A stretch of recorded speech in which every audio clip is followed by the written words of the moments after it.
किए अगर जाओगे तो आपको कामयाबी नहीं मिलेगी। कामयाबी अगर चाहिए तो प्रोस्पेक्टिंग का बहुत बड़ा रोल है।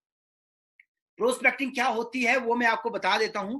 प्रोस्पेक्टिंग जो होती है वो बहुत इंपॉर्टेंट होती है, क्योंकि प्रोस्पेक्टिंग से क्या होता है, प्राइमरी मोटिव फैक्टर सामने निकल के आता है।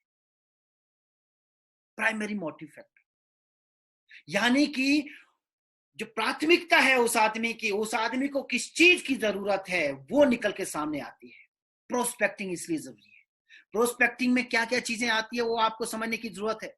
प्रोस्पेक्टिंग में family, occupation, recreation, money, dream. मैंने बहुत सारे लोगों को देखा बिना कुछ सोचे समझे, बिना कुछ जांचे, बिना बातचीत किए हुए सीधा किसी के घर में चले जाते हैं बिजनेस लेके। अब वहां पता चलता है कोई बीमार हो गया, कोई मर गया है, तो क्या उस हालात परिस्थिति में क्या वो आदमी आपके साथ बिजनेस में आएगा? नहीं आएगा, 4 गाली आपको और सुनाएगा। इसलिए आपको ध्यान देना है कि आज के बाद जब भी, जहां भी, जिस भी व्यक्ति को अगर आप बिजनेस में लाना चाहते हो तो आपको प्रोस्पेक्टिंग पे आपको विशेष ध्यान देना है। जब भी किसी भी आदमी को अगर आपने बिजनेस में लाना है जो आपकी लिस्ट में है, तो उससे बात करनी है। किस बारे में बात करनी है? उसके परिवार के बारे में बात करनी कि हाँ जी भाई साहब कैसे हैं, परिवार में सब कुशल मंगल। जब वो व्यक्ति बोलता है कि सब बढ़िया, तब आपको समझना है कि मेरा पहला स्टेप क्लियर हो गया। अब मुझे जरूरत है दूसरे स्टेप की, दूसरे कदम की जरूरत है। तो दूसरा कदम क्या है? ऑक्यूपेशन, काम धंधा। कितना दिन चल रहा है आपका काम? तो आपका काम कैसा चल रहा है?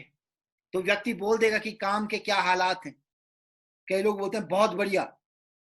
बहुत बढ़िया का मतलब है बढ़िया। कई बोलते हैं बढ़िया तो मतलब ठीक ठाक ही चल रहा है, ठीक है। कई बोलते हैं ठीक चल रहा है तो मतलब समझिए वाट लगी हुई है, हालात बहुत खराब है। तो रिक्रिएशन क्या होता है कि भाई जब काम धंधा ही नहीं तो नयापन क्या होगा?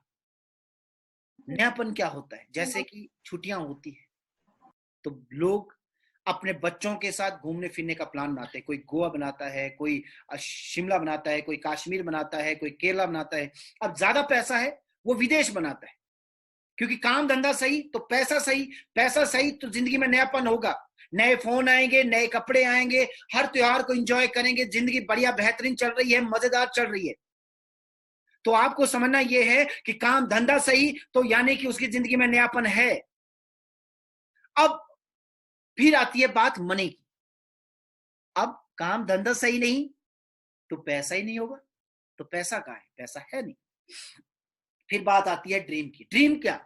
अगर आपका यार दोस्त रिश्तेदार है तो कभी ना कभी उसने अपने सपने आपके साथ शेयर जरूर किए होंगे कि उसको गाड़ी का शौक है, उसको घर ऐसा बनाना था।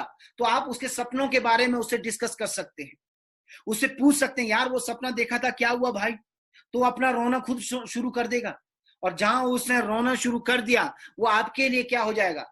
फिर आप उसके तारणहार है, आप उसके जो नैया डूब रही है उस नैया के खवैया कौन है? वो आप हैं, क्योंकि आपके पास वो अपॉर्चुनिटी है जहां से उसके ये सारी चीजें, परिवार भी खुश रहेगा, काम धंधा भी सही चलेगा, नयापन भी होगा, पैसा भी आएगा और सपने भी पूरे होंगे। तो आप उसकी डूबती नैया के खवैया आप हैं।